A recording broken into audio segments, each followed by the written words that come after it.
ঝটপট একটা নাস্তা বানালাম। ১ পিস চিকেন হলেই এই নাস্তাটা হয়ে যাবে। আর এই নাস্তাটা এত ক্রিস্পি আর এত মজার, এটা না বানালে আপনারা বুঝতে পারবেন না এটার স্বাদটা কতখানি। আসসালামু আলাইকুম সবাইকে। কেমন আছেন সবাই? আশা করি তো ভালো আছেন। আর এখানে দেখেন আমি ২ কাপ ময়দা দিলাম। আর আপনারা চাইলে এখানে কিন্তু আটা দিয়েও করতে পারেন। তারপর দিলাম স্বাদমতো লবণ। এখন এই যে শুকনো উপকরণগুলো ভালো করে মিশিয়ে নিচ্ছি। তারপর দিলাম সাদা তেল। ২ টেবিল চামচ সাদা তেল দিয়েছি। এখন এই যে দেখেন ভালো করে মাখিয়ে নিচ্ছি তেলটা। তারপর নর্মাল পানি দিয়ে একটা ডো তৈরি করে নেব, যেরকম আমরা লুচি বানাই। আর এটা কিন্তু এই যে এরকম হবে ডোটা। আর ডোটা ভালো করে মাখিয়ে নিতে হবে। আর এটা কিছুক্ষণ আমি রেস্টে রাখবো। আর ভিতরে পুরটা তৈরি করে নিয়েছি। তার জন্য কড়াইতে প্রথমে সাদা তেল দিলাম। আর তারপর কিছুটা পেঁয়াজ কুচি। আর এটা বানাতে কিন্তু বেশি চিকেন লাগবে না। ১ পিস চিকেনের মানে অর্ধেকটা দিলেই হয়ে যাবে। তারপর দেখেন আমি কিন্তু এই যে মাংসটা কিমা করে নিয়েছিলাম, সেটা দিয়ে দিলাম পেঁয়াজের সাথে। আর এখন হাফ চা চামচ করে আদা রসুন এবং জিরা বাটা দিয়ে দিলাম।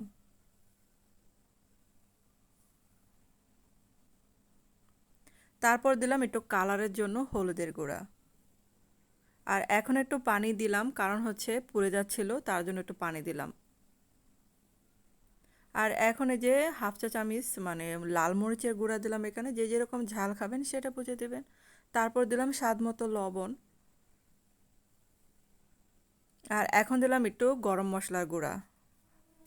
আর পানিটা শুকিয়ে গেলে আমি চুলা থেকে নামিয়ে ফেলবো। তো এটা পানিটা শুকিয়ে এরকম হয়ে গেছে, আমি এখন নামিয়ে ফেললাম চুলা থেকে। তারপর দেখেন এই যে ডোটা এখন বের করছে। আর এটাকে আমি ৫টা ভাগে ভাগ করে নেব।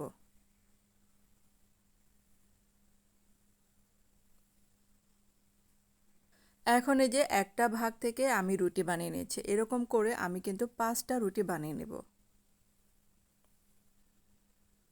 আর এই যে একটা রুটি বানালাম। আর এখন এই যে আমি যে তেলের সাথে কর্নফ্লাওয়ার গুলে রেখেছিলাম, সেটা একে একে মানে প্রত্যেকটা রুটির ভাজে ভাজে আমি দিয়ে দেব। আর এটা কিন্তু দিতেই হবে, না হলে কিন্তু ভিতরে যে লেয়ারটা সেটা কিন্তু বোঝা যাবে না। তার জন্য এটা দিতেই হবে। আর যদি কর্নফ্লাওয়ার না থাকে তাহলে যে তেলের সাথে একটু ময়দা মিশিয়ে নেবেন, তাহলেও হবে। এখন এই যে প্রত্যেকটা ভাগে ভাগে আমি এই যে তেলের সাথে কর্নফ্লাওয়ার মিশ্রিত মিশ্রণটা দিয়ে দিচ্ছি। আর এটা কিন্তু বানানো এত কঠিন কিছু না, আপনারাও চাইলে এটা বানাতে পারবেন। আর ময়দা না থাকলেও আটা দিয়েও এটা করতে পারবেন। আর আমার চ্যানেলে যারা এখনও নতুন আছেন, আমার এখনও বন্ধু হন নাই, তাদের কাছে অনুরোধ রইল প্লিজ চ্যানেলটাকে সাবস্ক্রাইব করে আমার বন্ধু হয়ে আমার পাশে থাকবেন। আর দেখেন যে প্রত্যেকটা ভাগে ভাগ করে দিচ্ছি।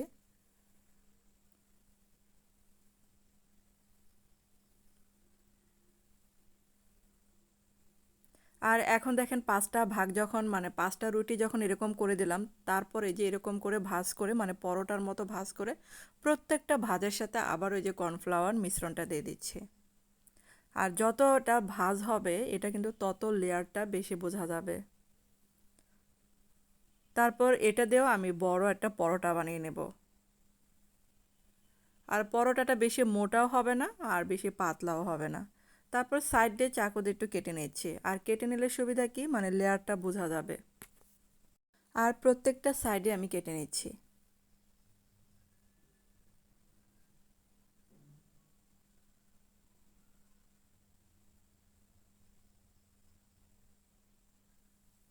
আর আমার এই ভিডিওটা যদি আপনারা ফেসবুকে দেখে থাকেন, যদি ভালো লাগে আমার এই ভিডিওটা, অবশ্যই পেজে ফলো দিয়ে আমার পাশে থাকবেন এবং ভিডিওটা একটা লাইক দিবেন। এটা আপনাদের কাছে অনুরোধ রইল। আর দেখেন এই যে এরকম করে আমি কেটে নিচ্ছি। আর এটা কেটে নিলে ভিতরে মানে লেয়ারটা আরও সুন্দর বোঝা যাবে। আর আপনারা চাইলে আরও বড় করে যদি বানাতে চান আর একটু বড় করে কেটে নিতে পারেন, কিন্তু আমার মতে এটা ছোটোটাই বেশি সুন্দর লাগে, কিউট লাগে। তারপরে যে মাংসের পুরটা এভাবে আমি দিয়ে নিচ্ছি।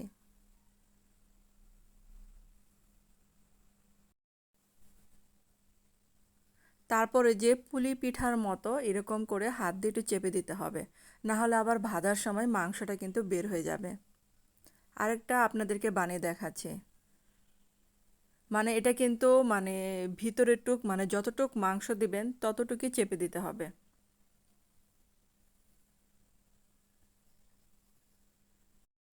আর এখন হচ্ছে ভাজার পালা, তো চুলার আঁচটা মিডিয়াম আঁচে রেখে মচমচা করে ভেজে নেব।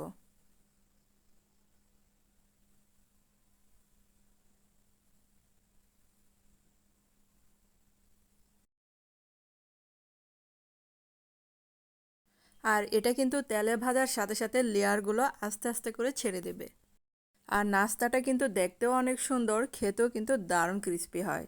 আপনারা বাসায় অবশ্যই কিন্তু বানিয়ে মানে ট্রাই করবেন। আর আমার এই ভিডিও দেখে যদি বানান অবশ্যই কিন্তু কমেন্ট করবেন যে কেমন হলো আমার এই রেসিপিটা।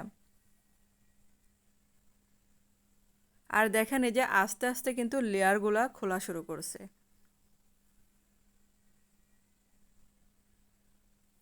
আর এগুলা কিন্তু ভাজতেও অনেক ভালো লাগে, কারণ হচ্ছে এগুলা ম্যাজিকের মতো আস্তে আস্তে লেয়ারগুলা মানে খুলে।